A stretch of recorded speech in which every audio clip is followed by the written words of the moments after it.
Puji syukur kepada Tuhan Yang Maha Esa karena atas karunia-Nya kita dapat berkumpul bersama pada hari ini. Recording in progress. Sebelumnya, izinkan saya untuk memperkenalkan diri terlebih dahulu.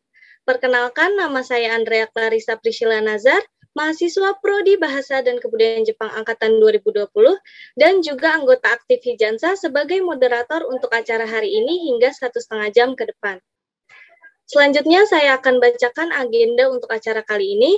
Yang pertama yaitu pembukaan, kemudian dilanjutkan dengan kata sambutan, setelah itu penjelasan berbagai program beasiswa ke Jepang yang akan disampaikan oleh Hari Sensei selaku perwakilan Prodi Bahasa dan Kebudayaan Jepang. Selanjutnya, sharing pengalaman oleh mahasiswa yang mendapatkan program beasiswa ke Jepang. Yang terakhir, dokumentasi yang disusul dengan penutupan. Tak lupa juga beberapa peraturan singkat yang sebaiknya diperhatikan selama acara berlangsung, yaitu membuat mic dalam keadaan off saat agenda sosialisasi dan sharing session jika belum diperbolehkan untuk membuka mic, tidak diperkenankan untuk melakukan spam chat di chat room Zoom, dan yang terakhir, wajib mengisi absensi dan memberikan feedback berupa link Google Form yang akan disebar melalui chat room Zoom sebelum agenda dokumentasi. Baiklah, langsung saja kita masuk ke agenda selanjutnya, yaitu kata sambutan. Kata sambutan sekaligus pembukaan acara Hijansa Sharing Session Chase Your Dream in Japan secara resmi akan disampaikan oleh Bapak Hari Setiawan selaku perwakilan Prodi Bahasa dan Kebudayaan Jepang Universitas Dharma Persada. Untuk Bapak Hari Setiawan, waktu dan tempat dipersilahkan. Ya, terima kasih Andrea, ya terima kasih atas MC-nya, ya sangat baik sekali. Terus pertama saya sampaikan dulu permohonan maaf dari Ari Sensei, ya karena beliau sedang ada perkuliahan, ya sama seperti mahasiswa, ya jadi nggak bisa ikut karena ada kuliah gitu, ya. Jadi mohon maaf sebesar-besarnya. Nanti beliau setelah selesai akan langsung gabung, ya. Terus saya juga mohon maaf nggak bisa on cam. Sebenarnya mau on cam, ya.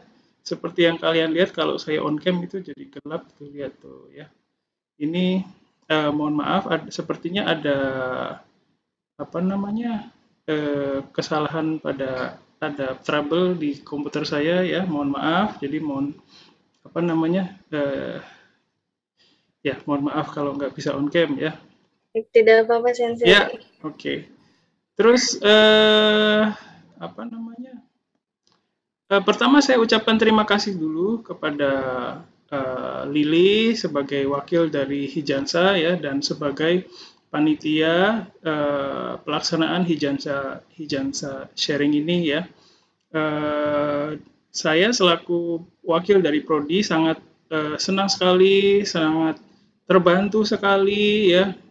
Kalau nggak ada kalian itu, ya kami benar-benar keteteran gitu, ya. Jadi benar-benar berterima kasih sudah giliran kita, ya, giliran saya atau Pak Ari yang difasilitasi oleh mahasiswa, ya. Jadi senang banget bisa kolaborasi seperti ini, ya. Jadi saling memberikan fasilitas, ya. Makasih banyak. Semoga kedepannya kita bisa kolaborasi lagi di berbagai kegiatan. Terus sebagai wakil dari Prodi, kami tidak akan berhenti melakukan sosialisasi terhadap program yang berjalan di Prodi, di kampus, ya. Terus berbagai macam hal yang berkaitan dengan kehidupan akademik kalian, ya, mahasiswa di kampus, ya.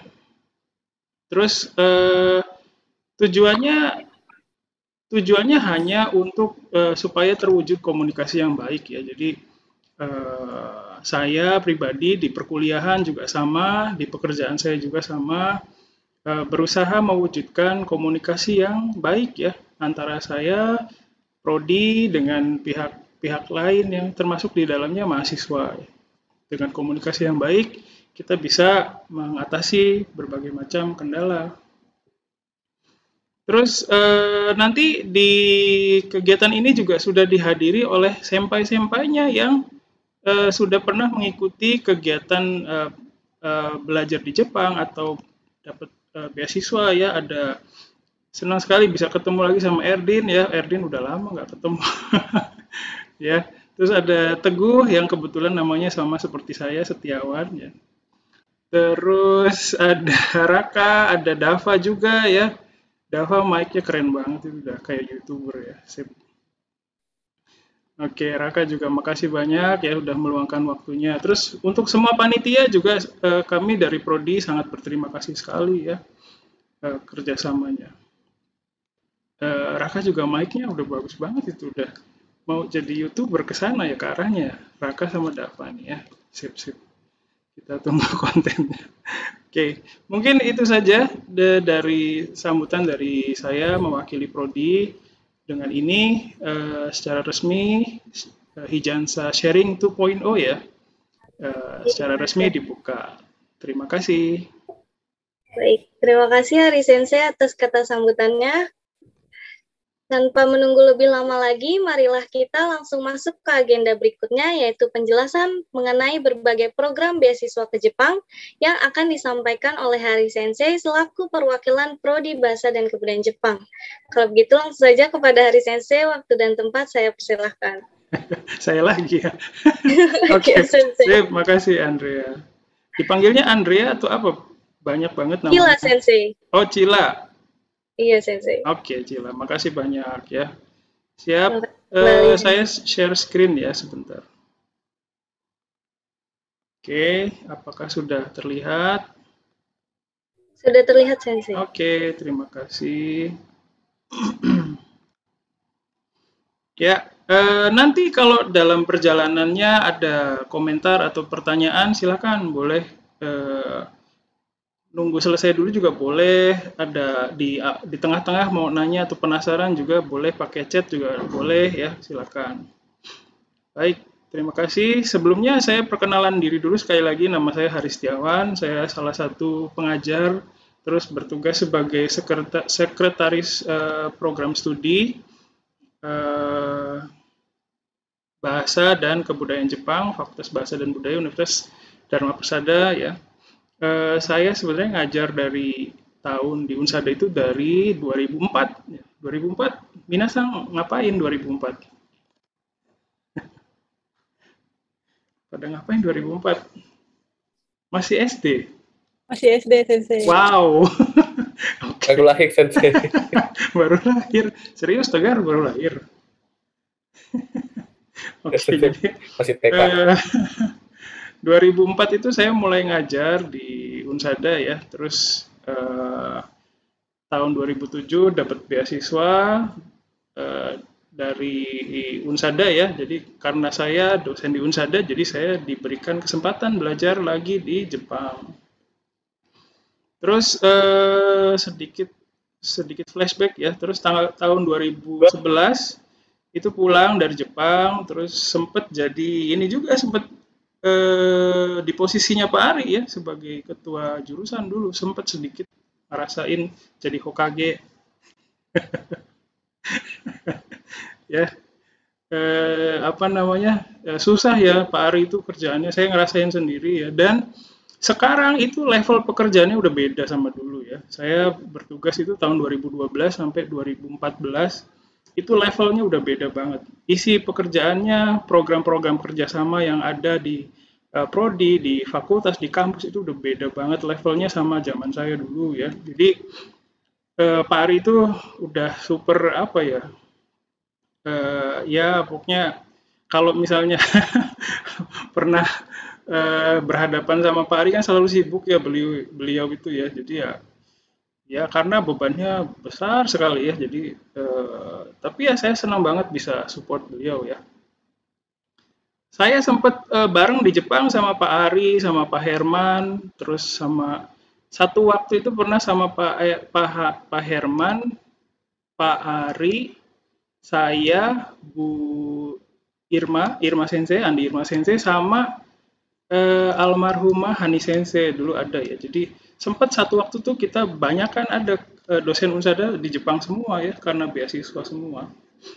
Terus setelah itu sempat juga satu waktu di Jepang sama Pak Hargo ya, Hargo Sensei, sesama Harsen ya, ada di terus ya pernah bareng-bareng deh pokoknya. Terus setelah 2000 itu tahun 2014 itu saya kabur lagi ke Jepang. Kabur lagi dengan program, kebetulan dengan program beasiswa membuka gakusho dengan Max ini ya. Jadi mungkin satu ini sama Teguh ya. Gitu. Hanya saja beda bidang ya. Kalau saya research student, kalau Teguh itu Japanese Studies. Jadi sempat juga ngisi-ngisi formulir yang sama sebenarnya dengan apa yang Teguh isi dan teman-temannya yang akan ikut Max tahun ini isi gitu. Terus hari ini saya akan berbagi informasi mengenai program beasiswa dan pertukaran pelajar yang ada di Prodi ya. Jadi dibanding dengan kampus lain, saya pikir ya, sejauh pengetahuan saya, program pertukaran pelajar, program beasiswa itu kesempatan yang terbanyak itu ada di Dharma Persada kalau menurut saya ya. Jadi banyak sekali program pertukaran pelajarnya. Sayang sekali pandemi ya, sampai sekarang belum bisa membuat program ini jalan kembali. Banyak sebenarnya ya, tapi hari ini saya akan menjelaskan 3 program, yaitu HUSA program, terus ada pertukaran pelajar dengan Kansai University of International Studies, dan program beasiswa membuka gakusho atau Max ya. Oke. Tapi sebenarnya banyak lagi yang lain ya. Sementara 3 dulu, nanti kalau ada yang ini bisa dijelaskan lagi. Pertama saya mau jelaskan mengenai HUSA program ya. Namanya HUSA itu singkatan dari Hiroshima University Study Abroad Program ya. Jadi sebenarnya bukan pertukaran pelajar kalau ini ya. Jadi program belajar di Jepang ya, dalam hal ini di Universitas Hiroshima selama 6 bulan sampai dengan 1 tahun ya. Jadi sebenarnya bisa belajar di Hiroshima dengan jangka waktu 6 bulan saja juga bisa sebenarnya ya. Terus biaya pendidikannya gratis ya, hanya saja untuk program belajar ini biaya hidupnya ditanggung pesertanya ya. Jadi program ini memerlukan kekuatan finansial dari pesertanya ya. Jadi nanti kalian bisa dengar juga langsung dari kakak-kakaknya yang udah pergi ke sana ya, Dava dan Raka. Terus ada kesempatan, tapi walaupun begitu ya, walaupun biaya hidupnya ditanggung sendiri ya, tapi ada kesempatan ya dapat beasiswa JASO ya sejumlah 80.000 yen per bulan ya. Nanti ini juga ceritanya bisa kita dengerin detailnya kayak gimana nih. Kalau nggak salah Dava sama Raka dapat ya dua-duanya ya? Iya, Sensei. Dapat, Sensei. Dapat ya, alhamdulillah. Jadi beberapa kali itu ya macam-macam sih. Tahun 2000 berarti kalau Dava sama Raka 2021 itu dapat dua-duanya. Tahun 2020 ya sayang sekali nggak ada yang apply ya.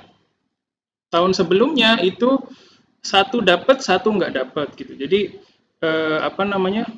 bukan berarti yang menjadi peserta program ini akan mendapat ya, bukan berarti begitu. Tapi akan diajukan oleh pihak Universitas Hiroshima untuk mendapat sebagai kandidat ya mendapatkan beasiswa.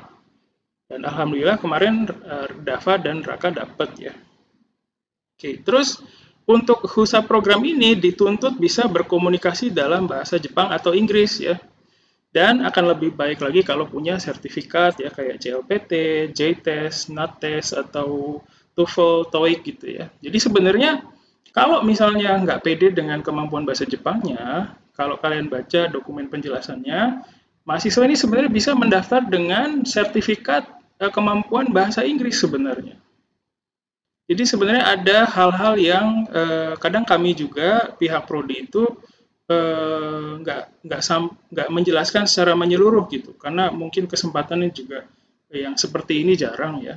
Alhamdulillah hari ini bisa dilaksanakan. Nah itu sebenarnya seperti itu ya. Terus minimal itu semester 3. Dalam hal ini berarti sudah memiliki transkrip nilai ya, sudah kelihatan 1 tahun prestasinya seperti apa di universitas, begitu maksudnya. Terus perekrutannya ini setiap tahun sekitar Oktober atau November ya. Jadi sekarang kebetulan sebenarnya batas waktunya sudah selesai. Hanya saja kalau misalnya masih ada mahasiswa yang berminat ya. Di sini kebetulan saya lihat tadi ada yang sudah mendaftar ya, mendaftar program ini ya. Kalau misalnya masih ada mahasiswa yang berminat itu bisa ya. Jadi kalau di prodi itu kalau ada deadline ya, tanya dulu aja, sensei apakah udah benar-benar berakhir gitu ya. Siapa tahu kadang Dharma Persada itu punya fleksibilitas tinggi ya. Junansei no aru daigaku. Ya, jadi punya fleksibilitas yang tinggi. Siapa tahu masih bisa daftar ya, silakan. Terus untuk pesertanya sebenarnya ini bisa juga dari prodi lain kalau bisa program ini sebenarnya ya. Karena DAVA juga sebenarnya bukan S1 ya, dari D3 DAVA. Jadi asalkan punya kemampuan berkomunikasi dalam bahasa Jepang dan kalau lebih baik lagi bisa menunjukkan kemampuan itu dengan sertifikat ya, itu akan lebih baik lagi ya. Gitu. Oke, nanti saya lanjutkan dulu ya. Nanti kalau ada pertanyaan silakan, kalau ada yang masih kurang bisa ditambahkan oleh yang lain. Saya lanjutkan dulu. Terus ini adalah foto-foto ya, dokumentasi ketika senpai-senpainya, kebetulan yang ini tahun 2019 kalau nggak salah ya. Jadi nanti mungkin Dava juga bisa cerita juga nanti. Ya. Terus selanjutnya adalah program pertukaran pelajar dengan Queens. Ya, sebenarnya bukan quiz ya, tapi selama ini saya juga salah. Ternyata Queens. Jadi namanya singkatan dari Kansai University of International Studies. Ya, nanti di sini ada kakak kelas kalian namanya Erdin yang nanti bisa bercerita lebih lanjut tentang pengalamannya ya. Kalau program dengan Queens ini adalah pertukaran pelajar sebenarnya. Jadi sebenarnya harusnya ada mahasiswa dari Queens ya, dari Kansai Daigaku ini yang belajar di Unsada. Sebenarnya harusnya begitu. Hanya saja karena banyak kendala ya akhir-akhir ini kan pandemi ya, jadi tidak bisa dilaksanakan begitu ya, sayang sekali ya. Terus sama dengan HUSA, biaya pendidikannya gratis, hanya saja biaya hidupnya ditanggung oleh peserta. Jadi seperti HUSA program perlu kemampuan finansial dari pesertanya ya. Hanya saja sama dengan HUSA juga ya, ada kesempatan ya, ini mohon dicatat ya, ada kesempatan. Jadi sama dengan HUSA bukan berarti kalau kita terpilih jadi peserta program pertukaran pelajar dengan Queens ini bukan berarti langsung dapat beasiswa, bukan, tapi nanti akan dicalonkan sebagai seorang kandidat penerima beasiswa. Kebetulan Erdin kayaknya dapat ya waktu itu ya. Ya, dapat Sensei. Dapat, alhamdulillah ya. Oke.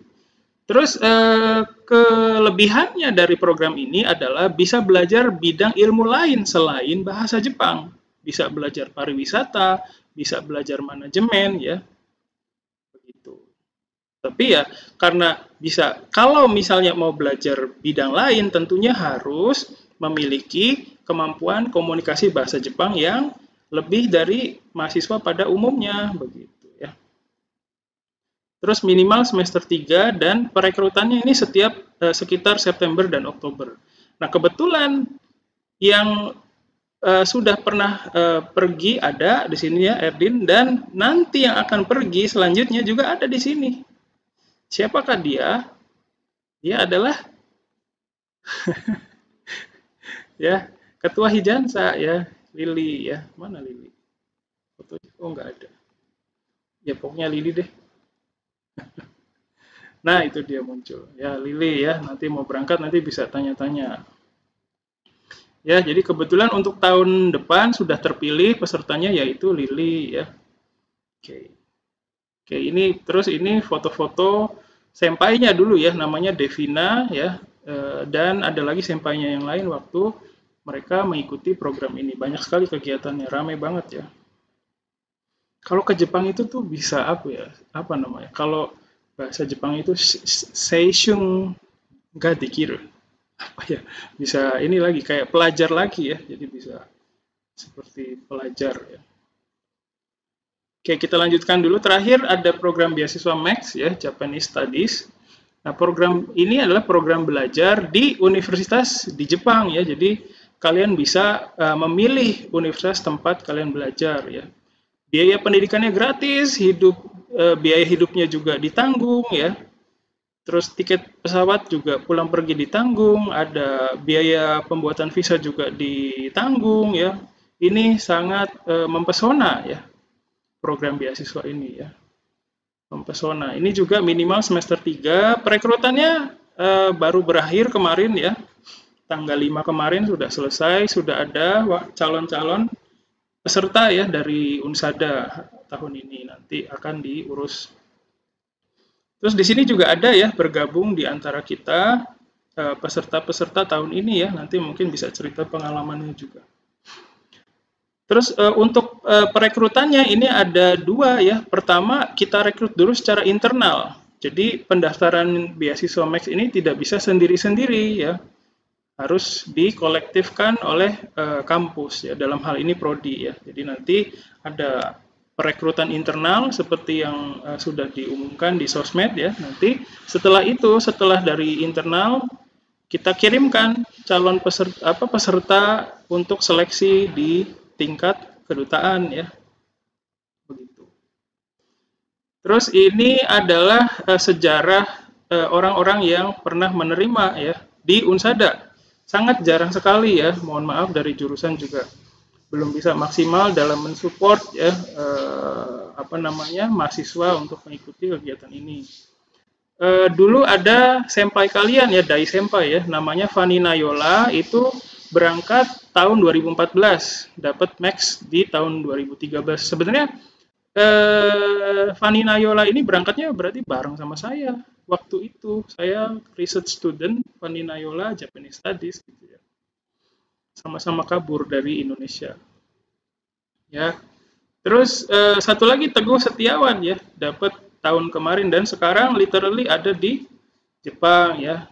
Beda pemandangannya ya. Teguh Setiawan tuh lihat. Oke, mungkin harus ganti nama kali jadi Setiawan supaya dapat Max. Bercanda.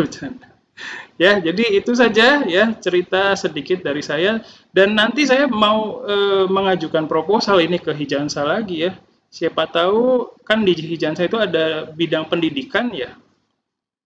Siapa tahu kita bisa berkolaborasi untuk memberikan fasilitas kepada mahasiswa-mahasiswa yang mau ikut Max ini sedari dini gitu loh.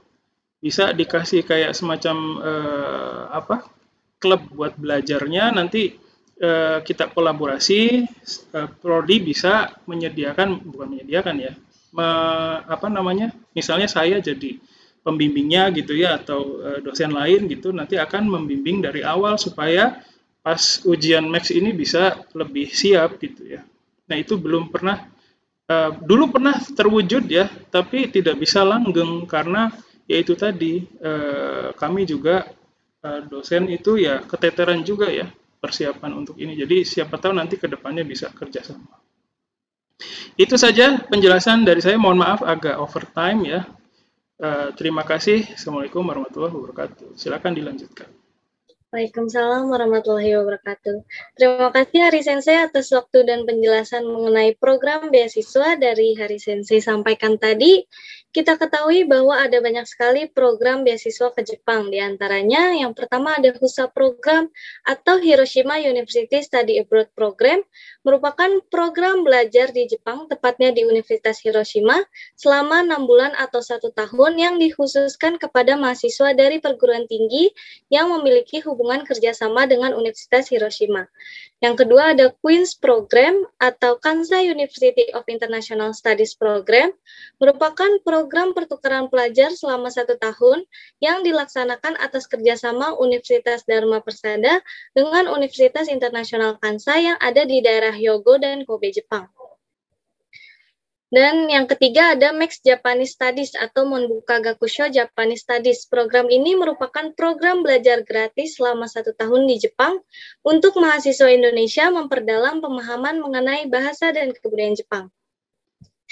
Pada kesempatan sharing session kali ini akan diulik tuntas oleh peserta program beasiswa yang merupakan mahasiswa Prodi Bahasa dan Kebudayaan Jepang yang sudah hadir kali ini. Selamat sore kepada Kak Dava dan Kak Raka yang merupakan peserta Hiroshima University Study Abroad Program. Kemudian selamat sore kepada Kak Erden yang merupakan peserta Kansai University of International Studies Program. Dan terakhir, selamat sore kepada Kak Teguh yang merupakan peserta Monbuka Gakusho Japanese Studies Non-Degree. Baiklah, tanpa berlama-lama lagi, langsung saja kita masuk ke agenda selanjutnya, yaitu penyampaian materi serta penjelasan masing-masing program oleh narasumber. Materi pertama akan disampaikan oleh Kak Dava dan Kak Raka yang merupakan peserta Hiroshima University Study Abroad Program pada periode 2020 selama 1 tahun di Universitas Hiroshima. Baik, untuk Kak Dava dan Kak Raka, waktu dan tempat saya persilahkan. Baik, terima kasih. Terima kasih atas kesempatannya untuk bisa bicara di sini. Perkenalkan, nama saya Raka Nagasena dari program Hiroshima University Study Abroad Program 2020-2021 dan saya Dava Gamaviantoro. Saya juga mahasiswa HUSA tahun 2020 sampai 2021. Langsung aja kita bisa kelihatan?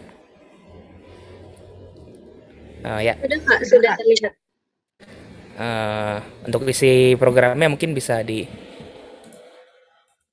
dimulai oleh Kak Dava dulu. Ya, terima kasih.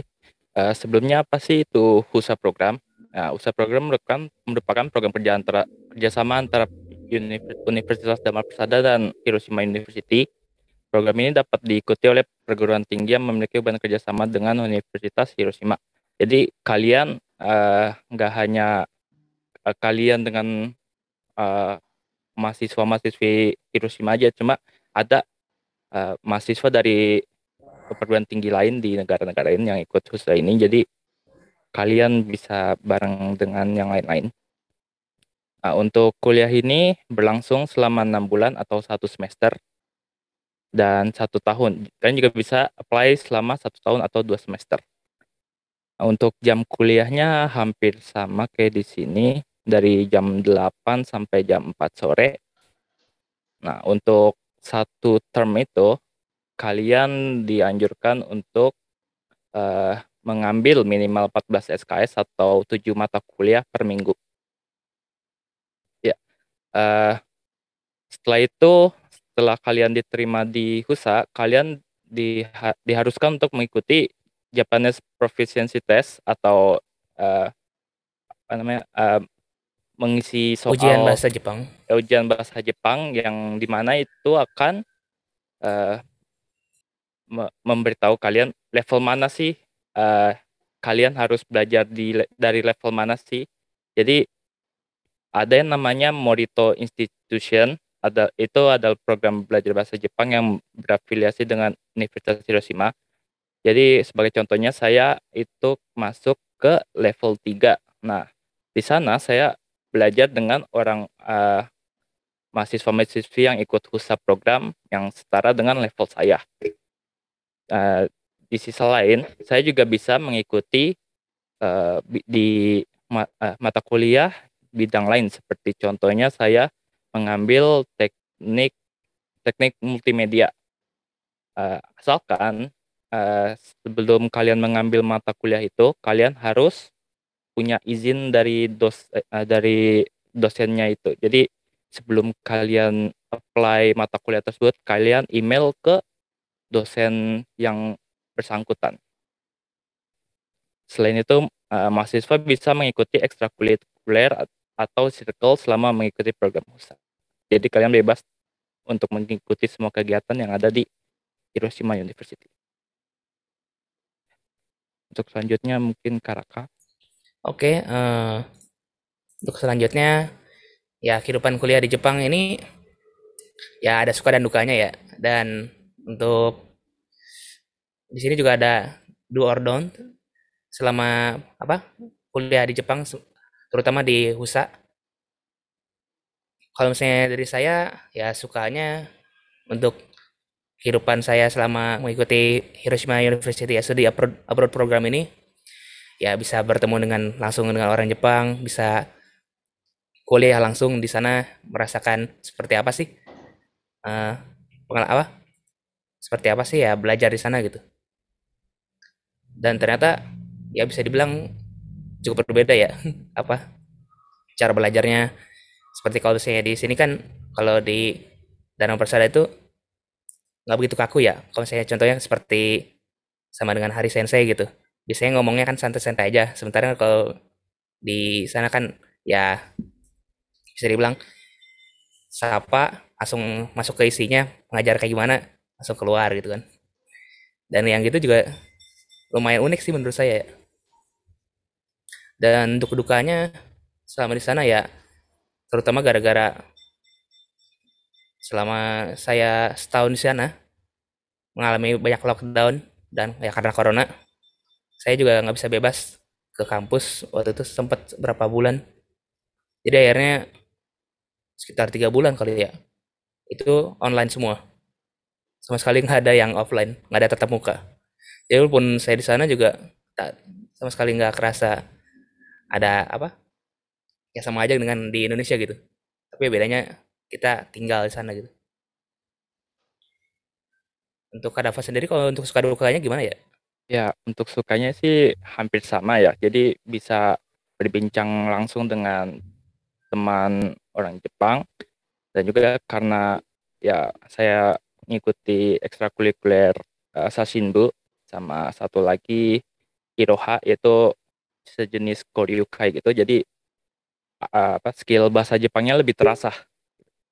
Dan ya, saya juga sempat dikasih undangan untuk mengikuti Seijin Shiki di sana. Itu termasuk penghormatan banget sih bagi saya.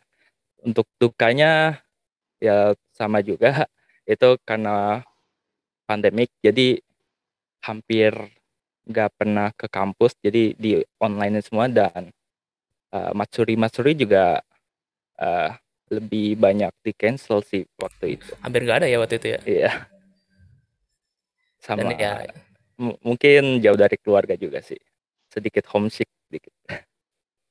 Ya, waktu itu aja. awal-awal kayaknya lu homesick ya. Iya banget. Soalnya kan di rumah rame mulu, jadi kerasa beda gimana gitu. Ya itu aja.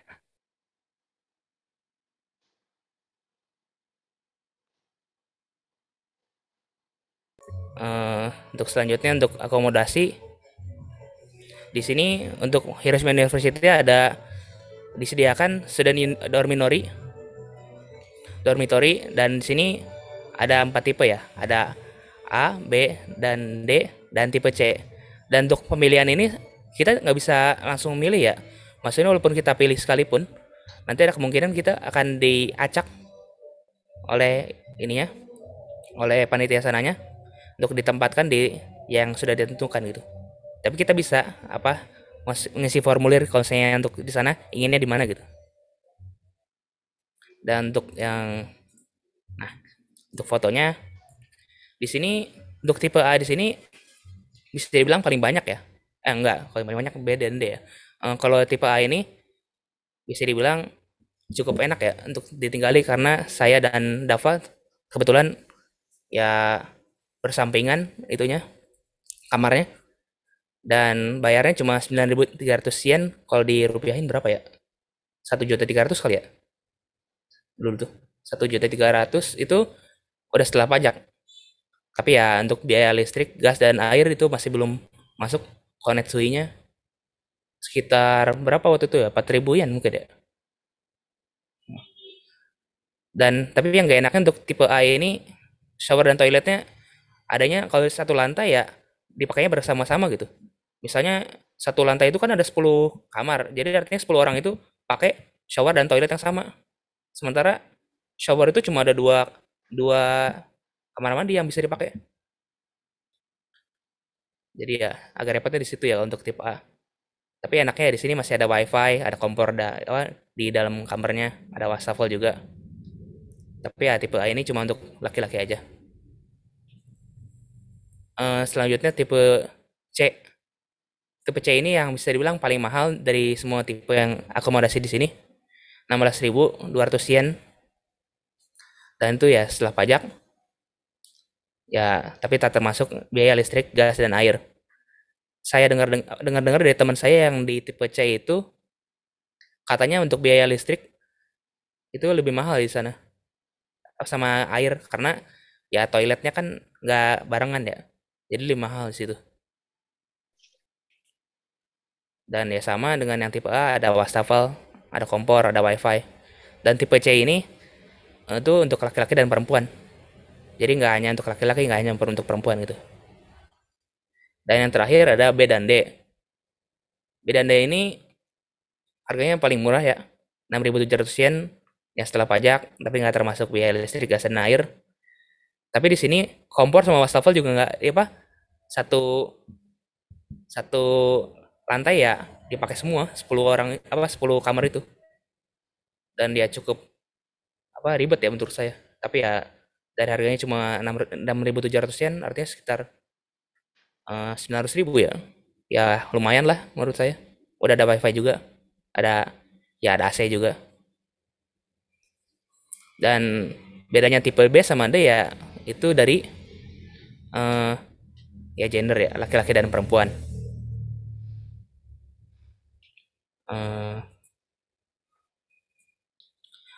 Untuk biaya hidup mungkin sama Kak Dava bisa dibantu. Baik, ya untuk biaya hidup itu ini adalah biaya hidup selama saya di Jepang. Itu 1 bulannya yang pasti tadi bayar biaya asrama 9.300 dan biaya gas, listrik, air itu ya sekitar 6.000 yen. Untuk airnya itu dibayar 2 bulan sekali. Ya, jadi 2 bulan sekali baru bayar air. Untuk biaya makan seirit-iritnya sih mungkin bisa 30 sampai 36.000 seperti yang di sini.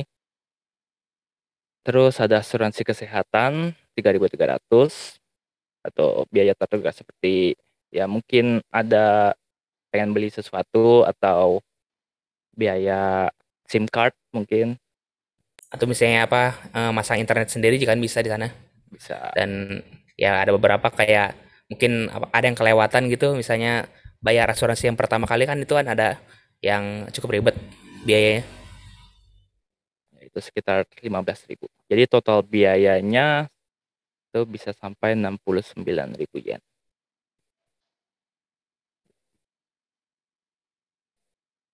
Untuk yang tadi disampaikan oleh Pak Hari, di sini beasiswa JASO di sini kita bisa mengajukan ya program ini, tapi ya bisa dibilang kemungkinan dapatnya juga saya juga nggak tahu ya tinggi atau rendahnya, karena kami berdua kan dapat ya. Tapi untuk yang sebelum-sebelumnya saya dengar ya seperti apa wawancaranya, seperti apa saya dengar juga kelihatannya cukup sulit ya, cukup ketat juga untuk JASO ini, karena usahakan nggak hanya dari Indonesia aja ya, ada yang dari negara-negara lain juga, jadi kuotanya juga terbatas. Dan kebetulan untuk yang kami itu dulu kuotanya tuh ada sekitar setengah dari yang yang mengajukan ke HUSA itu dibatalkan oleh pihak universitasnya sendiri di negeri mereka. Jadi ya mungkin kebetulan karena itu kami berdua juga dapat kuotanya. Jadi mungkin sekitar 15 orang dulu ya yang dapat JASO ini. Yes. Oh ya. Dan untuk 80.000 yen ini menurut saya cukup, ya udah lumayan cukup banget sih. Apalagi kalau misalnya bisa berhemat, kayak misalnya makannya kan bisa masak sendiri gitu. Atau maaf, bisa masak sendiri, bisa ya ada beberapa yang bisa dihemat juga kan. Kayak biaya listrik sama itu kan bisa berhemat juga. Untuk prosedur untuk cara mendaftarnya mungkin bisa ditanyakan ke Pak Ari atau Pak Hari nanti setelah nanti. Mungkin begitu saja untuk dari saya dan Kak Dava. Terima kasih banyak. Assalamualaikum warahmatullahi wabarakatuh. Waalaikumsalam warahmatullahi wabarakatuh. Sebelumnya selamat datang kepada Ari Sensei. Baik, terima kasih juga untuk Kak Dava dan Kak Raka sudah memberi materi dan penjelasan mengenai program HUSA, serta sharing-sharing pengalaman Kak Dava dan Kak Raka saat berada di Jepang, khususnya di kota Hiroshima. Baik, kalau gitu langsung saja kita beralih ke materi selanjutnya mengenai Kansai University of International Studies Program yang akan disampaikan oleh Kak Erden. Kak Erden merupakan peserta program Queen selama 1 tahun di Kansai University pada tahun 2020 hingga 2021. Baik, untuk Kak Erden, waktu dan tempat saya persilahkan. Terima kasih atas waktunya. Seperti yang sudah diberitahu, saya Erdin Rizky Dias, peserta Queens tahun 2020-2021.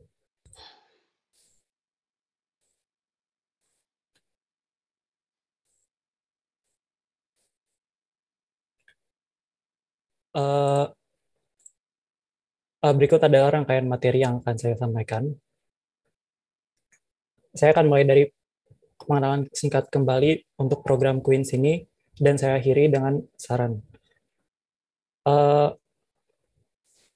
Program pertukaran pelajar ini yaitu antara Queens dan Unsada yang selama ini diselenggarakan tiap tahun, dan peserta dapat memilih fakultas program studi yang dibuka oleh Queens untuk ditempuh dalam jangka waktu 1 tahun. Mulai April 2020, Queens ini terbagi menjadi 3 kampus di prefektur Hyogo. Yang pertama, Miki Campus, itu kampus utamanya, lalu Amagasaki, dan Kobe Yamate yang baru dibuka. Nah, untuk program pertukaran pelajar ini, Queens membuka program studi untuk peserta, yaitu yang bisa dipilih, yaitu ini, Fakultas Manajemen untuk penanggulangan bencana.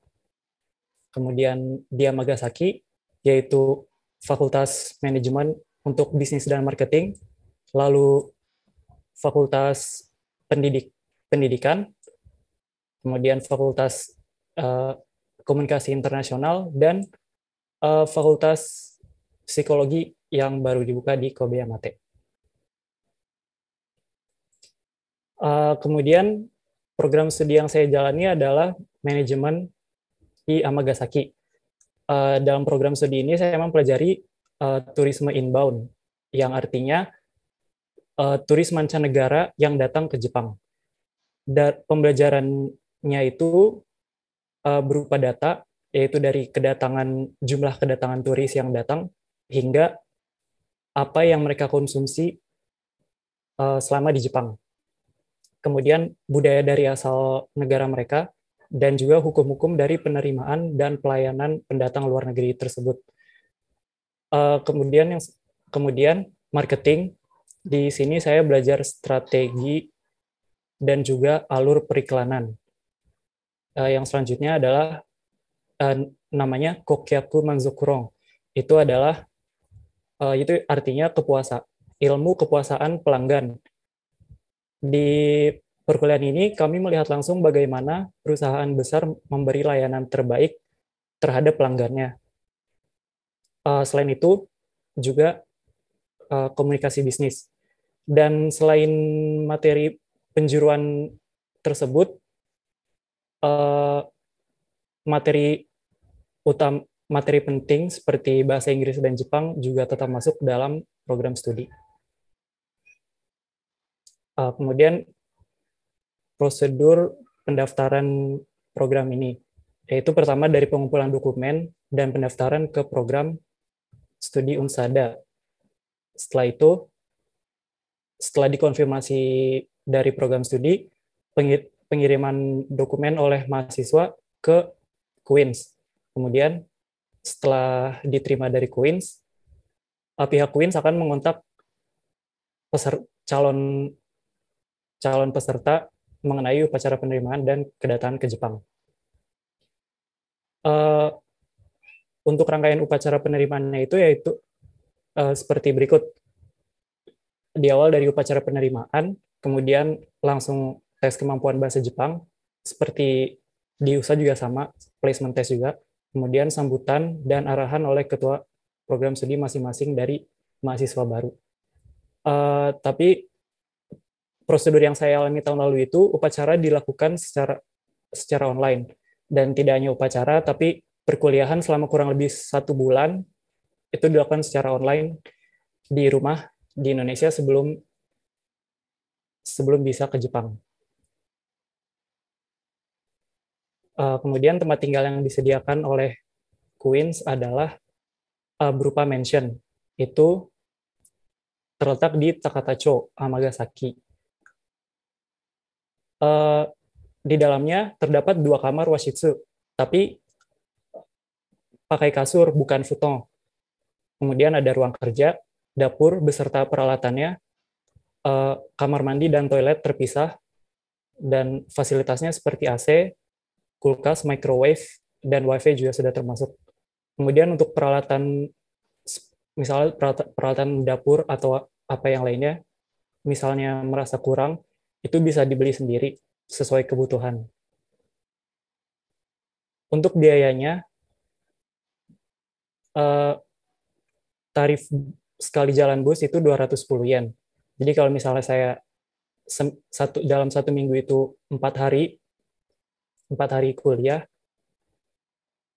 dan untuk selama 1 bulan kira-kira 6.480 yen totalnya.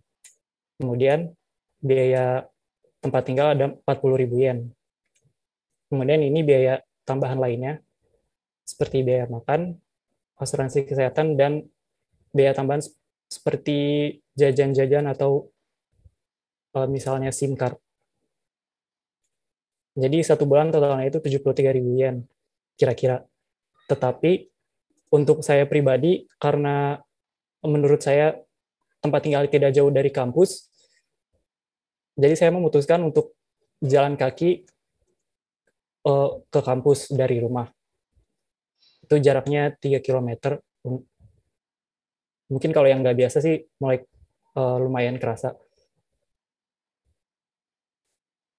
Itu cukup bisa juga untuk menghemat. Dan untuk biaya 40.000 yen ini, itu udah termasuk biaya gas dan listrik. Dan 40.000 yen ini juga, karena tadi tempat tinggal itu ada 2 kamar, jadi itu sebenarnya untuk tempat tinggal dua peserta. Tetapi karena saya datangnya di pertengahan semester, dan di tengah pandemi juga, jadi saya ditempatkan sendirian dan harus bayar 40.000 yen. Jadi 40.000 yen itu misalnya 50-50, 1 orang 20.000, jadi 40.000 yen. Kemudian pengalaman yang saya alami itu pengalaman menyenangkannya, meskipun singkat, saya bisa mengikuti kegiatan di luar kelas, dan juga karyawan dan dosen-dosen yang sangat ramah. Pengalaman dukanya yaitu pastinya pandemi menghambat semua kelancaran kegiatan, dan juga banyaknya lockdown. Berikut ada kegiatan di luar kelas yang saya jalani. Misalnya kunjungan hotel, ini namanya Moxie Hotel di Osaka. Kemudian kunjungan pabrik sake itu di kota Itami. Kemudian hal-hal yang jelas harus dilakukan itu adalah selalu lapor atau konsul dengan dosen yang membimbing kalian di sana, atau staf yang mengurus mahasiswa internasional. Namanya Kokusai Koryuka.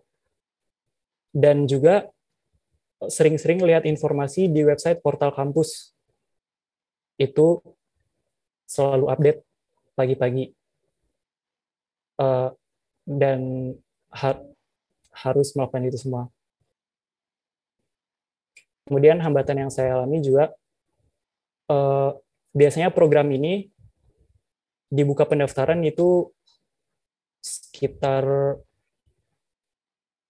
Oktober atau pokoknya sekitar akhir tahun. Jadi untuk periode pembelajaran dari awal tahun hingga akhir tahun. Tapi untuk kali ini saya dapat periode pembelajaran yang mulainya dari akhir tahun dan berakhir di pertengahan tahun.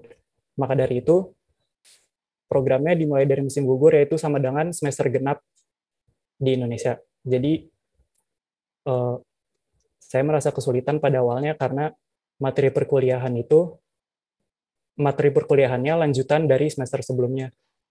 Kemudian, saran dari saya itu selalu menjaga komunikasi dengan karyawan dan dosen-dosennya. Dan juga percaya diri. Jangan merasa rendah diri dengan kemampuan bahasa Jepang kalian. Itu saja, terima kasih.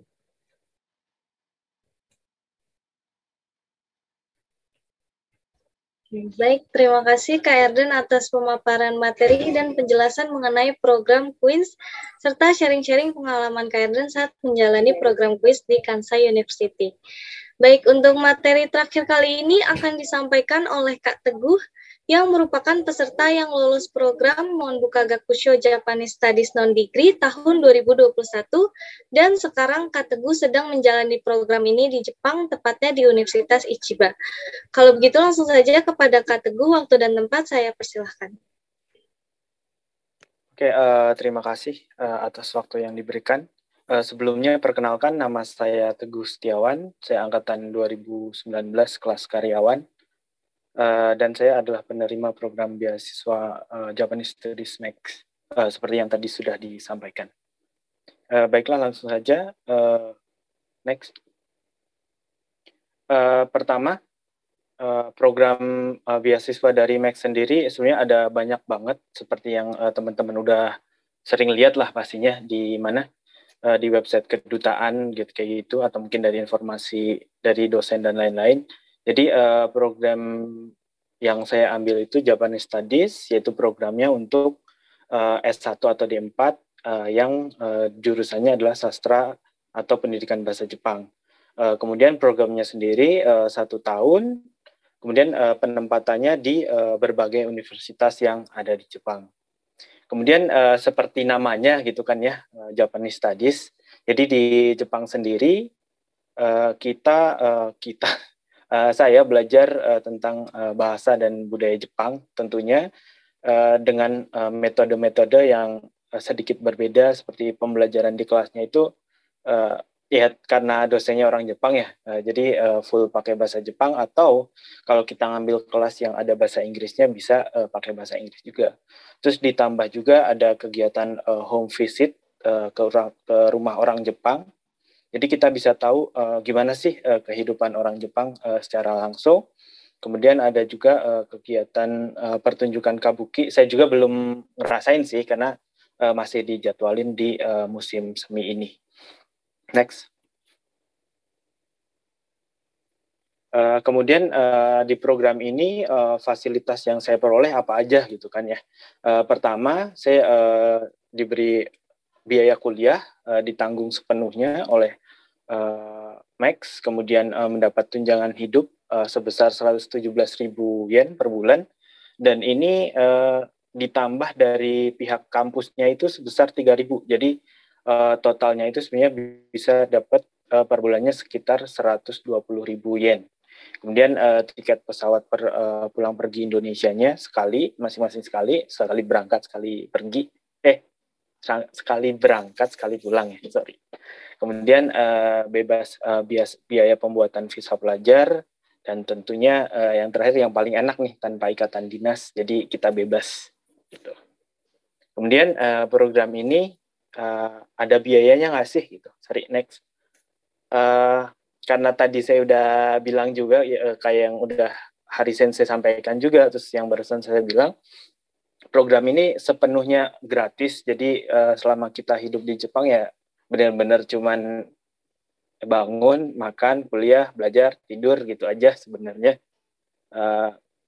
Dan kalau ditanya biaya gratis, full gratis, ya enggak juga sih. Karena kan waktu kita berusaha untuk memperoleh program ini kan ada fotokopi, transportasi, dan lain-lain. Nah, itu paling biaya-biaya di luar biaya kuliah kayak gitu yang harus ditanggung sendiri. Next. Kemudian program ini ambil nggak sih gitu kan? Lakuin nggak sih gitu, ikut program ini atau enggak gitu.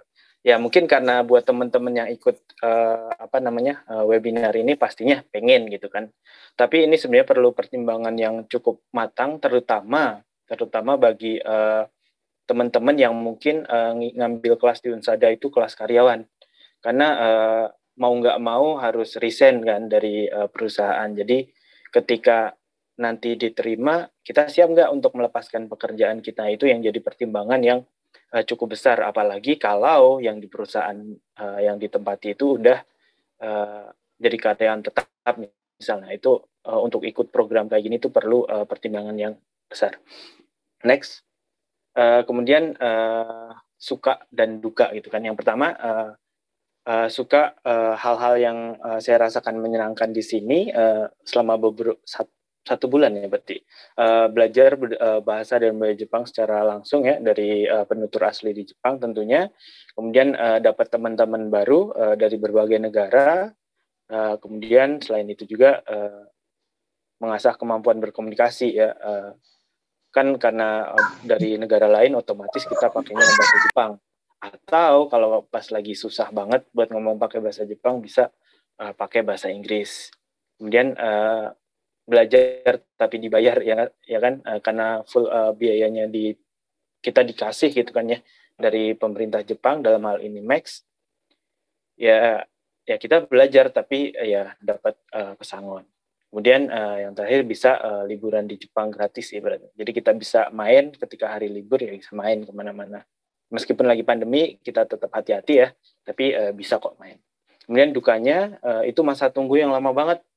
Jadi dari pengumuman penerimaan program sampai benar bisa berangkat, saya sendiri nunggu di Indonesia itu 2 bulan, padahal itu udah mulai program. Jadi selama 2 bulan itu udah mulai kuliah, tapi masih di Indonesia.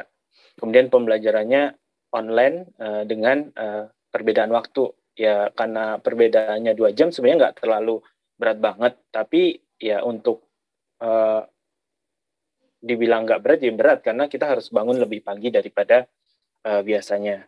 Kemudian masa karantina yang lama. Jadi ketika masuk ke Jepang, saya karantinanya itu sekitar 14 hari di hotel yang udah ditentuin. Nah, ditambah lagi, itu biaya karantinanya ditanggung pribadi. Jadi meskipun tadi biayanya gratis, kita tetap harus menanggung biaya karantina mandiri. Nah, kalau untuk besarannya sendiri beda-beda tergantung hotel yang ditempati. Kalau saya sendiri selama 14 hari waktu itu sekitar 160.000 yen. Kemudian selanjutnya hambatan yang dialami ya benar-benar pandemi dan rasa malas.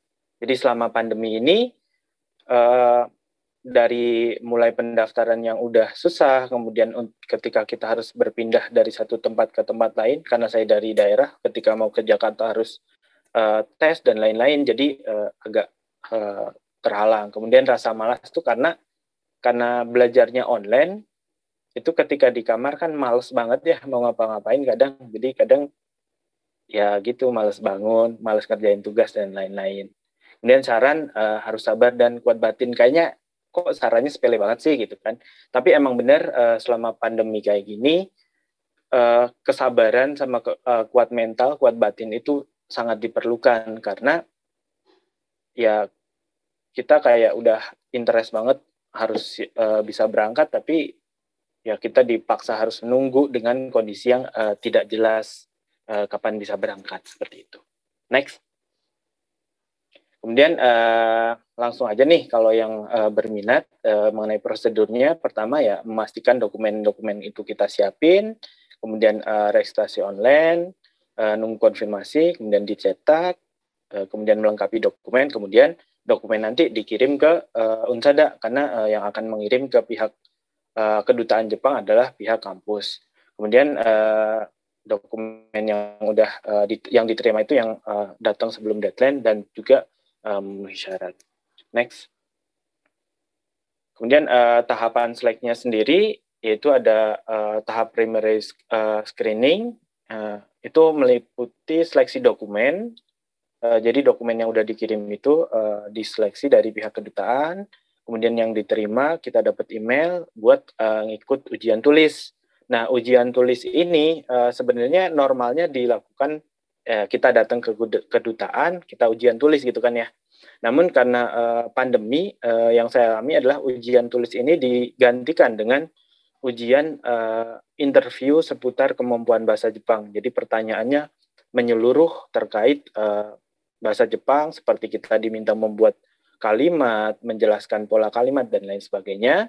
Kemudian kalau itu sudah selesai, baru ada ujian wawancara. Nah, ujian wawancara ini berkaitan dengan rencana pembelajaran kita di Jepang, kemudian di sana kita mau ngapain, setelah pulang dari Jepang kita mau ngapain, dan lain sebagainya, itu bakal ditanyain di ujian wawancara. Nah, kalau itu semua udah lulus, baru deh ke tahap secondary screening. Nah, tahap secondary screening ini dilakuin di Jepang, jadi dari pihak kedutaan dokumen kita dikirimkan ke pihak Jepang. Nah, sebelum dikirim kita diminta buat medical check up, dan hasilnya diserahkan ke pihak kedutaan untuk melengkapi dokumen tersebut. Kira-kira seperti itu yang dapat saya sampaikan. Soalnya kalau terkait akomodasi asrama dan lain-lain, masing-masing universitas sangat berbeda. Jadi mungkin kalau mau tahu contoh yang seperti yang saya alami kayak gimana, nanti bisa tanya di sesi tanya jawab aja. Terima kasih. Arigatou gozaimashita. Domo. Baik, terima kasih Kak Teguh atas sharing-sharing mengenai program Max Japanese Studies Non-Degree yang sekarang sedang dijalani di Jepang. Semoga lancar dalam menjalankan program ini hingga akhir. Terima kasih. Baik, terima kasih kembali Kak. Tadi sudah kita dengarkan materi penjelasan mengenai berbagai program beasiswa ke Jepang serta pengalaman para narasumber kita pada hari ini dalam menjalani program beasiswanya masing-masing. Kini tiba saatnya kita masuk ke agenda sesi tanya-jawab. Bagi teman-teman sekalian yang ingin bertanya, dipersilahkan untuk mengirim pertanyaan melalui chat room di Zoom ini dengan menyebutkan juga nama dan angkatannya. Bagi yang ingin bertanya melalui mic juga diperbolehkan dengan menggunakan fitur raise hand dan menunggu saya persilahkan sebelum bertanya. Baik, sambil menunggu para peserta bertanya nih Kak, saya ada beberapa pertanyaan untuk kakak-kakak di sini. Pertanyaannya, kakak-kakak semua ini kan dari Indonesia ke Jepang, pernah mengalami culture shock nggak sih Kak? Boleh dari siapa aja jawab.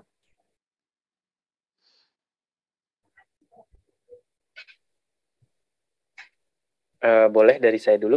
Ya, boleh Kak, silakan. Mungkin kalau untuk culture shock sendiri, karena ini saya kebetulan kesempatan kedua saya ke Jepang, jadi udah nggak sekaget dulu waktu pertama kali tiba di Jepang sih. Tapi kalau ditanya dulu apa sih gitu yang bikin kaget, mungkin kedalaman berpikir orang Jepang yang cukup dalam banget gitu. Kayak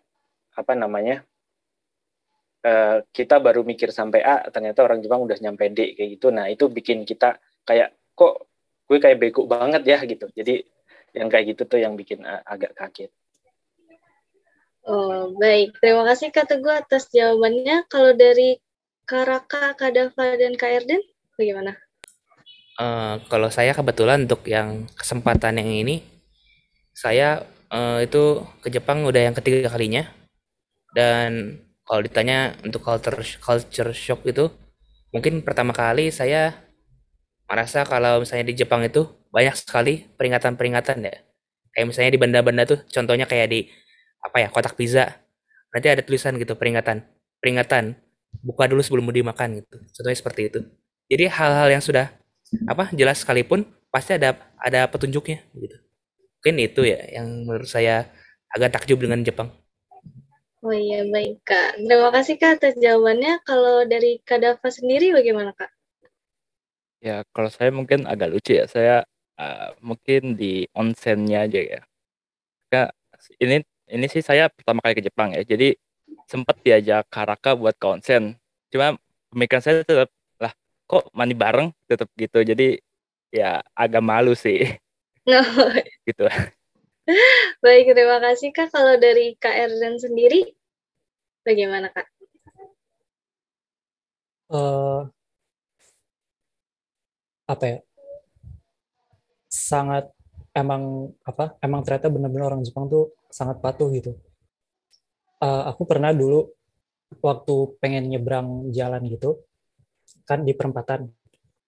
Jadi di lampu aku itu baru hijau kan. Jadi baru pengen nyebrang gitu, tapi mobil yang dari arah arah berlawanan saya itu dia pengen belok kiri kan, berarti harus ngelewatin zebra cross yang akan saya lewatin gitu. Nah, pas itu benar-benar baru ngelangkah 2 langkah gitu. Itu udah gitu jalannya lebar kan. Ada 2-3 lajur di masing-masing sisi jalan. Jadi ada 6 lajur totalnya. Nah itu benar-benar baru ngelangkah 3 kali aja masih jauh. Dia berhenti nungguin penyeberangnya lewat. Padahal kalau misalnya dia jalan bisa lewat duluan gitu. Itu cukup kaget sih. Baik, berarti orang Jepang di sana sangat patuh ya Kak terhadap lalu lintas ya juga. Oke. Udah masuk ada pertanyaan nih Kak dari Christian Putra. Selamat siang Kak Teguh. Terima kasih atas penjelasannya. Saya Putra angkatan 19. Untuk program yang Kak Teguh ikuti setelah atau saat mau selesai harus menyelesaikan apa? Apakah harus menyelesaikan research yang ditanyakan saat wawancara? Terima kasih. Baik, untuk Kak Teguh boleh langsung dijawab, Kak. Oh ya, terima kasih atas pertanyaannya. Jadi benar, jadi sebelum kita selesai program itu kita ada target penelitian yang harus diselesaikan. Tapi kan itu selama kita program pembelajaran bahasa itu sambil kita diajarin cara nulis kalau pakai bahasa Jepang tuh aturan penulisannya kayak gimana gitu. Dibimbing sih, jadi nggak usah khawatir, tenang aja, insya Allah pasti bisa kok. Oke, baik. Berarti ada ya yang harus dikerjakan setelah program selesai ya, Kak? Yap, betul sekali. Ya, sebenarnya bukan setelah sih, jadi selama program itu harus sambil dikerjain supaya di akhir tuh nggak keteteran gitu. Oke, baik. Terima kasih Kak Teguh atas jawabannya. Selanjutnya ada pertanyaan dari Alwan. Saya Alwan dari angkatan 2021 izin bertanya. Apakah jika sudah diterima dalam salah satu beasiswa yang sudah dijelaskan tadi, setelah belajar di sana prestasi atau nilai menurun? Apakah ada kemungkinan akan diberhentikan dalam program beasiswanya dan dipulangkan ke Indonesia? Baik, boleh dijawab dari siapa? Boleh siapa aja, Kak? Mungkin dari Karaka boleh? Dari yang saya tahu jika seandainya tapi ini nggak tahu ya, tergantung apa programnya. Kalau untuk HUSA itu seandainya siapa sebenarnya ya yang mengikuti program HUSA ini misalnya tidak mengikuti mata kuliahnya dengan benar gitu, nanti mungkin akan dihubungi oleh disebutnya penanggung jawab gitu ya, di sana ada, dan penanggung jawab itu bakal langsung menghubungi ke Pak Hari atau Pak Hari, bakal ditanya ada apa gitu, mungkin seperti itu ya. Kalau misalnya untuk apa bakal diberhentikan atau apa ya, saya juga belum pernah dengar ya kasus gitu dari Unsada. Baik, terima kasih Kak. Mungkin dari program HUSA seperti itu. Mungkin dari Kak Dava ada yang ingin ditambahkan, Kak Dava? Nggak ada mungkin ya. Oke, saya juga nggak pernah dengar tentang dipulangin sih. Baik, kalau dari program kuis Kak Erdan seperti apa? Ya, jadi untuk program pertukaran pelajar atau belajar ke Jepang ini, peserta itu diberikan seperti surat perjanjian dengan program studi di Unsada sebelum keberangkatan itu, untuk tidak melakukan hal-hal buruk seperti misalnya ya seperti tadi, tidak menjalankan studi dengan baik. Maksudnya bukan hanya dari segi nilai, tapi maksudnya bukan bukan fokusnya ke nilai, tapi kayak misalnya bolos-bolosan atau apalagi ngelakuin hal-hal kriminal, itu udah pasti kemungkinannya besar. Tapi kalau misalnya hanya nilainya turun aja sih, kayaknya sih enggak deh. Paling justru ada bantuan dari kampus untuk perbaikan nilai. Baik, terima kasih Kak Erden. Kalau dari Max gimana Kak Teguh? Kalau dari saya sendiri sih ini ya sebenarnya kalau masalah nilai kita menurun atau enggak gitu, itu sih sebenarnya nggak terlalu jadi problem. Yang jadi problem ya kayak yang tadi disampaikan sama Kak Erden ya, itu sama sih kasusnya. Jadi kalau kita nggak mau ngerjain tugas, kita bersering bolos, melanggar aturan kayak gitu, mungkin ada resiko dipulangkan. Tapi kalau hanya sekedar nilai kita yang kurang memuaskan, itu tidak jadi satu permasalahan. Oke, baik. Terima kasih Kak Teguh, Kak Dava, Kak Raka, dan Kak Erden atas jawabannya. Selanjutnya ada pertanyaan lagi Kak dari Sufi. Kak, aku Sufi Kairunisa, angkatan 2019, izin bertanya untuk kakak-kakak semua. Apakah kekhawatiran kakak sebelum ikut program ini dan nyatanya bagaimana? Boleh dijawab dari Kak Erden dulu mungkin? Jujur awalnya sih keuangan ya, tapi itu hanya berat di awalnya doang kok. Jadi setelah udah berangkat dan bisa ke sana, itu seperti yang tadi penjelasan program oleh Hari Sensei, itu ada kesempatan untuk mendapat beasiswa lagi di kampusnya di sana masing-masing. Dan juga untuk program pertukaran pelajar sih juga bisa ini cari uang sendiri, misalnya kerja sambilan gitu. Itu aja. Oke, baik. Terima kasih karena atas jawabannya. Boleh mungkin dari Kak Dava?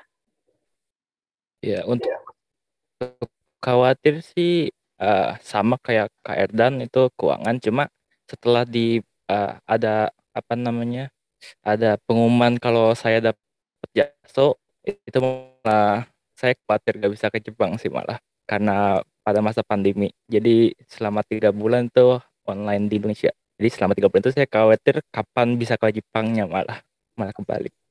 Ya, itu aja mungkin. Baik, terima kasih Kak Dava atas jawabannya. Kalau dari Kak Raka, bagaimana Kak? Kalau dari saya justru karena waktu itu kan mungkin karena corona ya, dan itu kan ada disebutnya jika kuri itu apa disebutnya karantina mandiri ya, dan itu kan harus bayar biaya sendiri, dan saya khawatirnya uang sudah habis sementara beasiswa belum masuk gitu.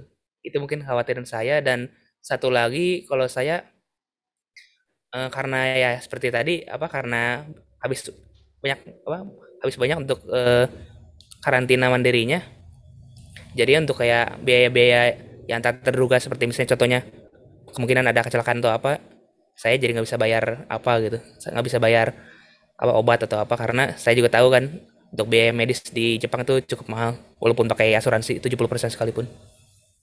Kalau saya sih ya seperti itu sih, paling hanya 2 itu. Baik, terima kasih Kak Raka. Selanjutnya Kak Teguh. Kalau saya sendiri sih hampir sama sebenarnya kayak tadi. Pertama soal bisa berangkat nggak nih gitu kan ya, karena lagi pandemi, keputusan dari Jepang juga nggak jelas, dari Indonesia juga nggak jelas juga gitu, sama-sama bingung gitu. Jadi itu agak ngeri juga karena pada kenyataannya teman saya pun sampai sekarang ada yang belum bisa berangkat ke Jepang gitu, karena keburu ditutup lagi Jepangnya. Kemudian yang kedua, kalau terkait pembiayaan ya, karena seperti yang tadi saya bilang, karena harus bayar biaya karantina itu ditanggung pribadi ya. Nah itu agak takut nih, aduh bisa dapat uang nggak nih buat karantina gitu. Tapi ya alhamdulillah setelah nyari-nyari pinjam sana sini dapat gitu. Terus yang ketiga mungkin lebih ke kemampuan bahasa Jepang saya bisa nggak nih gitu buat ngobrol di sini, buat menerima materi pakai bahasa Jepang gitu. Tapi ternyata setelah dijalani bisa, dan apa ya, kalau kita nggak ngerti ya udah nanya aja gitu. Emang benar-benar ngerti ya udah tanya gitu, dan mereka mau merespon dengan baik seperti itu. Baik, terima kasih jawabannya Kak Teguh. Selanjutnya ada pertanyaan dari M. Albagir dari kelas 3K. Izin tanya, pertanyaan untuk program Queens dan Husa. Untuk mendapatkan beasiswa JASO di Jepang, salah satunya harus berprestasi tinggi. Acuan prestasi yang mana ya, Kak? Apakah tes kemampuan bahasa Jepang di kampus tersebut atau dengan matkul yang lainnya? Dan diterimanya kira-kira bulan keberapa? Baik, boleh dijawab dari Karaka mungkin boleh. Di sini untuk apa? Acuannya prestasi yang mana mungkin belum bisa belum bisa di diukur gitu. Apakah emang dari bahasa Jepangnya atau emang misalnya punya banyak sertifikat, contohnya kayak saya punya NATES N2 gitu atau misalnya punya JLPT N2. Ya, bisa jadi apa? Kemampuan yang lain juga bisa ini kan ada wawancara juga untuk ininya untuk mengaplikasikan beasiswa JASO ini. Jadi mungkin ya dari wawancara juga berpengaruh. Baik, mungkin dari Kak Dava dan Kak Erden ada yang ingin ditambahkan?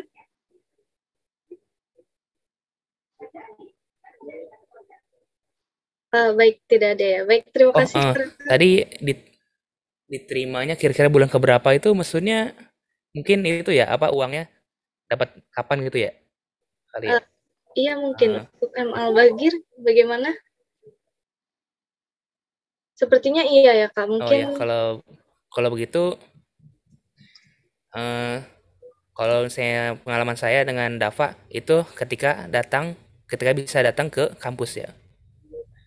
Ketika bisa langsung datang ke kampus, bisa tanda tangan dan formulir segala rupa dan mendapatkan langsung dari pihak kampusnya ada untuk yang menyediakan itunya beasiswa JASO-nya. Baik. Jadi setelah pas masuk kampus ya Kak, isi formulir, habis itu mendapatkan beasiswa tersebut. Baik, kalau Erden mungkin mau menambahkan? Ya, kalau di Queens ini nama beasiswanya itu HUMAP, yaitu Hyogo. Untuk prefektur Hyogo itu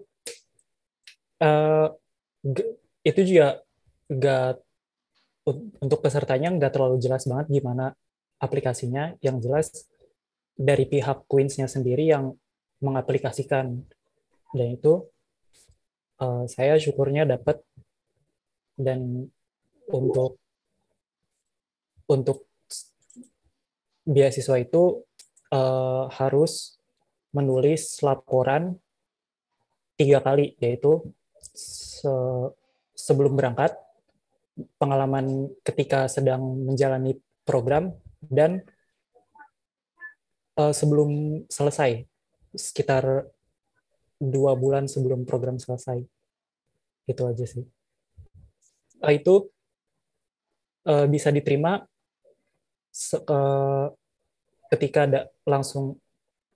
ketika datang ke kampus bisa langsung diterima, dan itu penyalurannya setiap bulan sekali. Baik, terima kasih Kak. Berarti harus menulis 3 laporan tersebut yang tadi Kak Erden jelaskan. Setelah itu uangnya untuk beasiswanya itu diambil saat masuk kuliah ya Kak? Iya, tapi ya laporannya nggak langsung nulis 3-3-nya, tapi satu-satu dulu. Bertahap ya Kak? Iya. Baik. Terima kasih Kak Erden atas jawabannya. Selanjutnya ada pertanyaan. Saya Alia Husna dari Angkatan 2020. Apakah kakak-kakak mengikuti kerja paruh waktu atau baito, dan apakah mengganggu kuliah? Dan apakah gaji baito tersebut mencukupi kebutuhan sehari-hari? Baik, boleh dijawab dulu dari Kak Teguh mungkin. Oke, terima kasih pertanyaannya. Kalau saya sendiri, kemarin waktu masuk ke Jepang, waktu di imigrasi, langsung mengurus untuk izin agar bisa kerja paruh waktu atau part time. Karena izinnya berbeda antara stay dengan kerja paruh waktu. Namun kalau saya sendiri sampai sekarang belum mulai part time ya, karena dari kampusnya diminta untuk ya udah minimal 1 atau 2 bulan dulu supaya terbiasa dulu dengan kehidupan di sini. Setelahnya silahkan kalau mau part time. Namun kalau dari sharing-sharing dari senpai yang sudah duluan di sini itu kebanyakan bilang bisa mencukupi gitu kalau untuk tambahan biar ada pemasukan lain itu biar bisa kehidupan sehari-hari mencukupi. Namun karena Baito sendiri kan dibatasin ya untuk Ryugakusei maksimal 28 jam. Terus senpai saya juga banyak kan ngakalinya gini. Mereka pada Baito di Sushiro itu nama restoran sushi gitu. Jadi mereka mengakali dengan pura-pura nggak terlalu bisa bahasa Jepang. Jadi kerjaannya cuma nyuci piring gitu. Jadi lebih mudah dan santai. Mungkin itu yang bisa saya jawab. Terima kasih. Baik, berarti kalau misalnya bahasa Jepangnya kurang, mungkin kerjanya nggak terlalu berat gitu ya, Kak? Iya benar. Jadi kalau bahasa Jepang kita kurang bagus, kita dikasih kerjaan yang nggak berkaitan sama bahasa Jepang, jadi nggak perlu pikir banyak gitu loh. Nah, ya, Kalau baik. yang bahasa Jepangnya bagus itu disuruh nyusun menu pesanan gitu, dan apalagi kalau jam sibuk kan banyak banget, itu pusing banget katanya gitu. Oke, baik. Terima kasih Kak Teguh atas jawabannya. Selanjutnya dari Kak Raka, boleh dijawab, Kak? Ya hampir sama dengan Kak Teguh di sini. Untuk pertama kali untuk supaya bisa kerja paruh waktu itu harus pertama-tama ngisi formulir dulu untuk izinnya.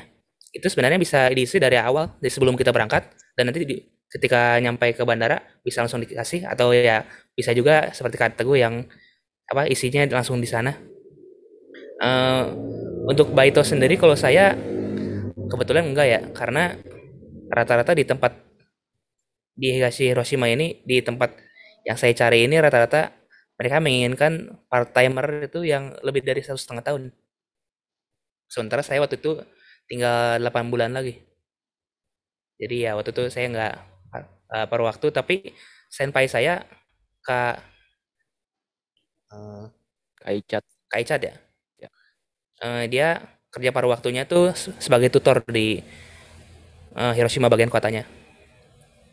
Dan dia katanya sih udah mencukupi dengan Baito sendiri juga tanpa beasiswa lain. Baik, terima kasih Kak Raka atas jawabannya. Kalau dari Kak Dava sendiri bagaimana, Kak? Saya sama sih, nggak Baito, cuma pernah apply Baito sampai Mensetsu. Cuma ya karena waktu juga sih, pas itu tinggal 4 bulan lagi ya. Saya juga belum ada pengalaman buat Baito, jadi katanya buat belajar juga butuh waktu sekitar 2 bulan. Cuma ya karena alasan itu jadi nggak keterima sih.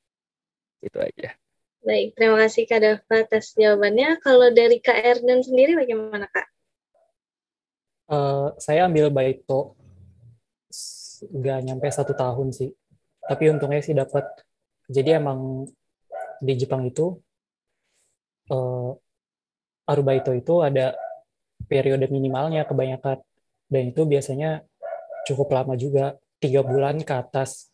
Jadi kalau misalnya emang mau Baito, lebih baik cepet-cepet gitu. Baitonya sih bisa mencukupi kebutuhan, dan itu juga Baito itu ini jadi bisa milih shiftnya kapan aja gitu, bisa minta. Jadi nggak terjadwal banget, dan itu jadi bisa milih misalnya biar nggak ganggu perkuliahan atau apa gitu, atau misalnya ada kebutuhan mendadak, urusan mendadak juga bisa dilaporin ke tenconya atau apanya gitu. Oke, baik. Terima kasih Kak Erdan atas jawabannya. Berarti karena ada masa trainingnya yang cukup lama, kita harus buru-buru ya Kak, pas sampai Jepang mungkin supaya nggak telat Kak. Baik, ke pertanyaan selanjutnya, bagaimana sih Kak cara membangun hubungan pertemanan dengan orang Jepang? Karena kan kita sebagai Ryugakusei, bukan kita, maksudnya kakak-kakak sekalian sebagai Ryugakusei itu bagaimana cara membangun pertemanan dengan orang Jepangnya langsung? Dan respon-respon orang Jepang sendiri itu bagaimana sih Kak di sana? Boleh dari Kak Erden dulu dijawab Kak. Kalau misalnya susah juga sih, emang tergantung orangnya.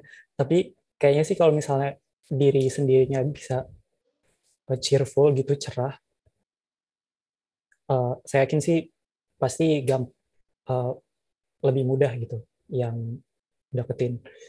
Dan di Kansai, di Queens ini kan emang internasional ya, jadi banyak juga mahasiswa-mahasiswa dari negara lain. Itu kalau dari yang saya alami sendiri sih, mahasiswa misalnya orang Jepang yang memiliki hubungan internasional, misalnya dia ada kayak seperti kayak Hijansa gitu, tapi yang berhubungan dengan mahasiswa-mahasiswa dari negara lain, itu lebih mudah ditemenin daripada yang kayak cuman mahasiswa Jepang di kelas aja gitu. Itu aja kali ya. Baik, terima kasih Kak Erden atas jawabannya. Selanjutnya boleh Kak Dava. Ya, jadi saya sama Kak Raka itu ikut, tadi sudah dibilang ikut ekstrakurikuler yang namanya Iroha, yaitu sejenis koryukai. Jadi setiap ryugakusei sama Nihonjinnya itu ya udah open aja. Jadi gampang lah untuk ngomong-ngomong gitu. Jadi ya ada lagi karena yang ikut juga internasional. Jadi selain orang Jepang juga bisa ke negara lain ataupun kenalan dari teman-teman internasional itu sendiri. Jadi ya, kalau misalkan udah ya, diri kitanya udah udah kayak tadi itu cerah gitu, itu mungkin bisa gampang dapat teman sih ya. Itu aja. Baik, terima kasih Kak Dava atas jawabannya. Selanjutnya boleh Kak Raka. Kalau dari saya sih mungkin kalau misalnya asalkan kitanya ramah dan sering terbuka gitu ya sama orang Jepang itu, mereka ya untuk berbicara juga enak aja, luas-luas aja sih kalau menurut saya. Kalau tips dari saya sih ikutin itu aja, klub atau nge circle gitu. Kalau ikutin circle pasti kan mau nggak mau kan kita pasti harus ngomong ya. Kayak gitu lebih cepat deketnya. Kalau enggak ya, kalau di Hiroshima itu kan kalau kita ikutin Husa tuh, itu nanti bakal dapat nanti kan ada student apa ya disebutnya ya, yang pokoknya yang bakal ngebantu gitu, mahasiswa yang sana yang bakal ngebantu serba-serbi yang di Husa, ayo mahasiswa Husa, jadi bakal dibantuin. Misalnya kita nggak ngerti bahasa Jepang bisa tanya ke dia gitu, ada yang gitu nanti di sana. Jadi nggak usah takut kalau misalnya emang bahasa Jepangnya emang masih belum bisa juga. Baik, terima kasih Kak Raka atas jawabannya. Yang terakhir boleh Kak Teguh dijawab. Silahkan. Oke, terima kasih. Kalau saya sendiri, karena kebetulan dari program kampusnya itu setiap Ryugakusei diberikan satu tutor. Nah, tutornya ini merupakan mahasiswa aktif, ya bisa Ichinensei, Ninensei, Sangnensei, jadi bisa kelas berapa aja. Nah, dari situlah kita ngobrol-ngobrol sama dia, biasanya temennya tutor ini yang bakal jadi teman kita juga. Sama kita aktif aja ikut koryukai, biasanya cepet dapat teman orang Jepang kayak gitu. Terima kasih Kak Teguh atas jawabannya. Selanjutnya pertanyaan, bagaimana sih Kak perubahan musim di sana? Kan kakak-kakak di sini kan selama 1 tahun Kak, pasti setiap berapa bulan sekali pergantian musim ya Kak? Boleh diceritakan Kak? Mungkin dari Kak Dava dulu, silakan Kak. Saya orangnya emang gak kuat dingin, jadi pertama datang udah rasanya pengen di kamar mulu sih. Nyalain dambo. Ya rasanya ya nggak pengen keluar, cuma sekalinya ada info turun salju saya langsung keluar di situ. buat ngeliat salju. Ya, asik sih kalau ngeliat sakura gitu, asik. Baik, Gitu. terima kasih Kak Dava. Selanjutnya dari Kak Teguh, bagaimana Kak? Mungkin kalau pengalaman yang sekarang kan saya baru datang Desember ya, saya ceritain pengalaman yang sebelumnya aja, yang pertama ke sini. Pengalaman pergantian musim itu menyenangkan sih, karena di setiap musimnya ada hal-hal tersendiri yang bisa kita nikmati. Kayak kalau Haru ya Sakura, kalau Natsu ya kita bisa main ke pantai, bisa naik Gunung Fuji. Terus kalau Fuyu ya kita bisa melihat salju gitu kan ya, bisa bikin boneka salju dan lain-lain. Terus kalau pas Aki ya kita bisa ngelihat Momiji dan lain. Jadi setiap musim punya kesenangannya masing-masing. Jadi pergantian musim itu selalu terasa menyenangkan. Ya meskipun untuk pergantian ke musim dingin yang agak berat, kalau kita nggak punya krim dan lain-lain, biasanya kulit kita kering, pecah-pecah, dan ya sakit gitu. Itu sih pengalaman saya. Terima kasih. Baik, terima kasih Kak Teguh. Kalau dari Kak Raka sendiri bagaimana Kak? Kalau dari saya sih mungkin ya sebenarnya kalau untuk pergantian musim sendiri sebenarnya asalkan kitanya emang bisa beradaptasi gitu. Misalnya contohnya dari musim gugur ke musim dingin, kayak misalnya udah beli baju dari awal gitu, atau emang bawa dari Indonesia, itu sebenarnya asal ini nggak masalah sih. Dan ya asik aja gitu, bisa kayak pas lagi musim gugur bisa lihat Momiji, pas lagi musim salju bisa main ke mana, ke Hokkaido, ke utara, bisa lihat salju gitu kan. Atau kayak misalnya pas lagi musim semi bisa lihat banyak bunga di mana-mana. Tapi yang repot ya itu, kalau misalnya pemanasnya udah selesai nih pas lagi musim dingin, nanti pas musim semi taruh mana gitu kan, nggak tahu kadang. Yang gitu-gitu sih paling repotnya tuh. Baik, terima kasih Kak Raka atas jawabannya. Kalau dari Kak Erden bagaimana Kak?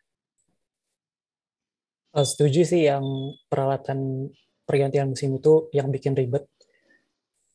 Kalau saya sendiri sih lebih sering keluar rumah itu pas musim dingin. Karena tinggal pakai jaket tebal aja terus bisa enak keluar. Dan di Kansai, apalagi di pinggiran Osaka itu nggak ada salju.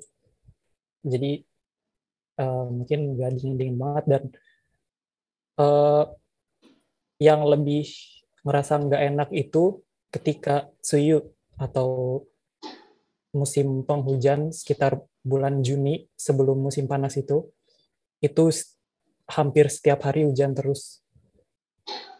Dan musim panas juga karena panas banget, jadi di rumah aja, nggak keluar-keluar. Baik, terima kasih Kak Erden atas jawabannya. Pertanyaan tadi merupakan pertanyaan terakhir pada sesi Q&A ini. Saya ucapkan terima kasih kepada kakak-kakak peserta program beasiswa Husa, Queens, dan Max atas cerita pengalamannya dan juga masukan serta tips and trick untuk kita semua yang tertarik mengikuti program ini. Juga terima kasih kepada teman-teman yang sudah mengajukan pertanyaannya dan mendengarkan hingga saat ini. Untuk info lebih lanjut mengenai beasiswa ke Jepang, teman-teman bisa follow Instagram sastrajepang.unsada. Kepada panitia sudah dipersilakan untuk share link absensi beserta feedback di chat room Zoom dan teman-teman juga sudah bisa mengisi link tersebut karena bersifat wajib. Agenda berikutnya adalah agenda dokumentasi. Mungkin jika berkenan teman-teman dipersilakan untuk menyalakan kamera agar difoto sebagai kenang-kenangan mengikuti acara hari ini. Kepada kakak panitia dipersilakan untuk mengambil alih. Oke, dimohon semuanya kameranya dinyalakan ya, teman-teman. Mungkin agak rapi, kita buat 2 sesi di mana screen yang isinya teman-teman yang on cam dan sesi selanjutnya teman yang gak on cam juga kita munculkan. Untuk yang pertama, untuk yang on cam dulu ya. Kita masih tunggu teman-teman yang lain untuk menyalakan kameranya.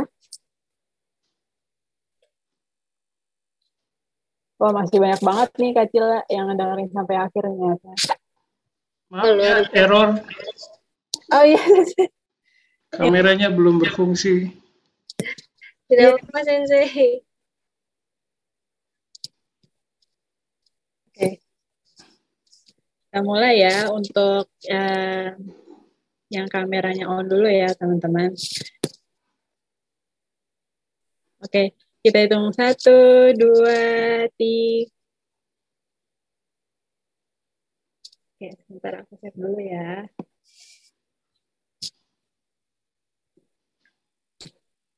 Oke, selanjutnya untuk yang kedua.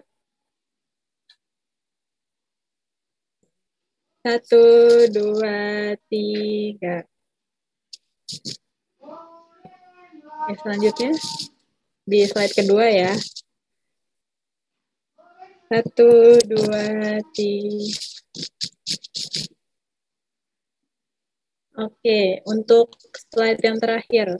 1, 2, 3. Oke, udah Kak Cila. Terima kasih semuanya. Baik, terima kasih Kak Lili. Dengan ini kita telah sampai di penghujung acara Hijansa Sharing Session Chase Your Dream in Japan pada kali ini. Semoga banyak manfaat dan informasi yang didapat oleh teman-teman mengenai program beasiswa. Terima kasih saya ucapkan kepada Fakultas Bahasa dan Budaya serta Prodi Bahasa dan Kebudayaan Jepang yang menaungi dan telah bekerja sama dengan Hijansa untuk pelaksanaan acara hari ini. Tak lupa juga saya ucapkan terima kasih atas kehadiran Bapak dan Ibu dosen serta kepada teman-teman yang hadir dan turut mensukseskan acara Hijansa Sharing Session. Saya mewakili seluruh panitia, mohon maaf bila terdapat kendala dalam pelaksanaan acara hari ini. Hidup tidaklah lengkap tanpa tujuan. Setiap orang bebas untuk bermimpi apapun itu. Untuk mewujudkan itu semua, kita harus mempunyai tekad yang kuat dan kerja keras. Maka dari itu, chase your dreams until you catch them. Jibu no yume ga kanau yoni, ishokenme gambari mosho. Akhir kata, saya Andrea Clarissa Priscilla Nazar, pamit undur diri. Tetap jaga kesehatan dan tetap melaksanakan protokol kesehatan dimanapun kita berada. Terima kasih, selamat sore, dan wassalamualaikum warahmatullahi wabarakatuh. Waalaikumsalam, terima kasih semua. Arigatou gozaimashita. Terima kasih, Sensei. Terima kasih, Sensei. Terima kasih Erdin, makasih ya Teguh, Dava, Raka. Ya, Sensei. Ya, Sensei, terima Sama-sama kasih. Sensei.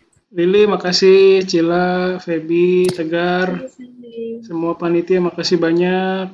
Mohon maaf kameranya error. Iya, Sensei. Habis ini mau restart dulu. Oke, Sensei. Terima kasih sudah hadir, Sensei. Sip, makasih ya. Oke, terima kasih teman-teman. Saya izin untuk mengakhiri meetingnya ya. Permisi. Recording stop.